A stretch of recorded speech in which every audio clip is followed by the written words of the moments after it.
Yeah, no, thank you very much for having me, and I'm also happy, to see Professor Jibril Ibrahim, and others at the studio. He has been a very, very, very impactful analyst and activist as far as regional integration, not only in West Africa but on the continent, is concerned. So I'm very happy that you've been able to attract such very knowledgeable people and the civil society representative.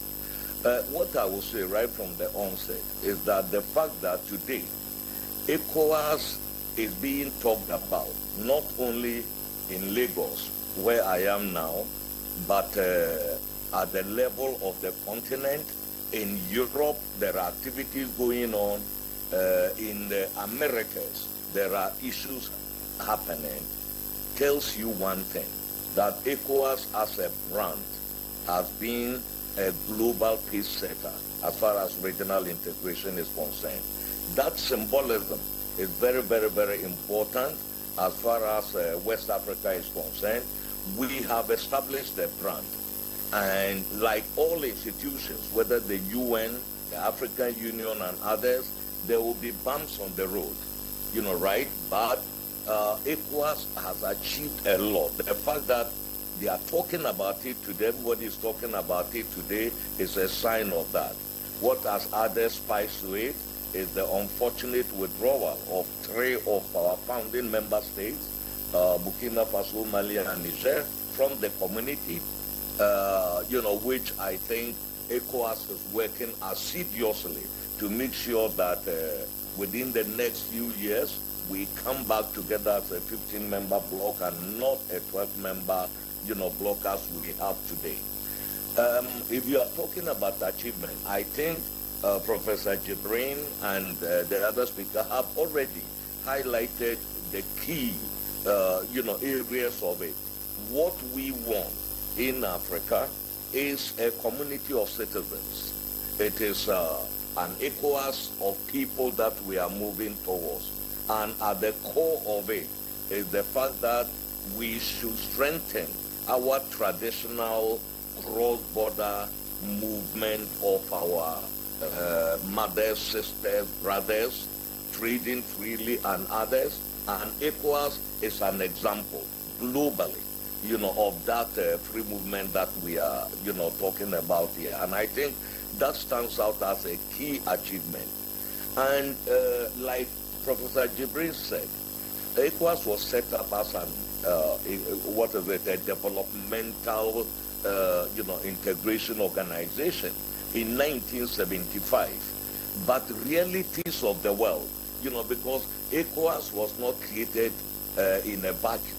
It was created at the height of the Cold War, where you could never, talk about common political values, right? And then we had a period where by 2020 in West Africa, all member states, in our region had, undergone many structural reforms as far as political governance is concerned, and that was sparked by the experiences of the collapse of the Cold War, the end of the Cold War, and what happened in places like Liberia, Sierra Leone, and others. And ECOWAS had to reposition itself, had to reimagine itself, and that is why, we are talking about the institutional reforms that took place right from 1991 with the Declaration of Political Principles up till today, to the extent that all governments in West Africa were democratically elected by 2020. That itself is a major, major achievement for the region, and that given, what has been happening on the rest of the continent, that was a major achievement. The downside that I would, talk about is the fact that we have not actually moved decisively towards an ECOWAS of people.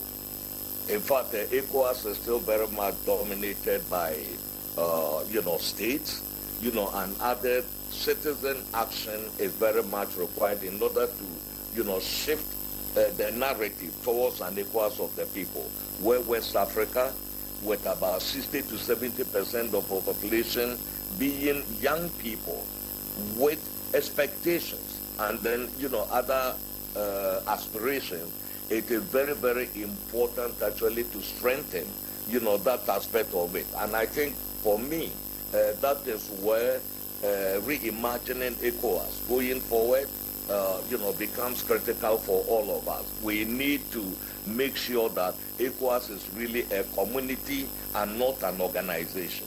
We have the institutional framework, we have instruments, we have all that.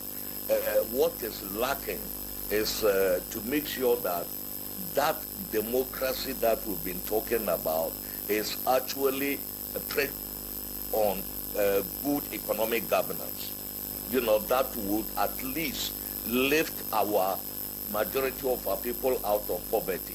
For ECOWAS to be able to facilitate it, we know that the primary responsibility lies with member states, but ECOWAS has a responsibility to accompany them in that regard. And I think that is where I feel that the glass is half full as far as ECOWAS is concerned, but we are determined to move forward.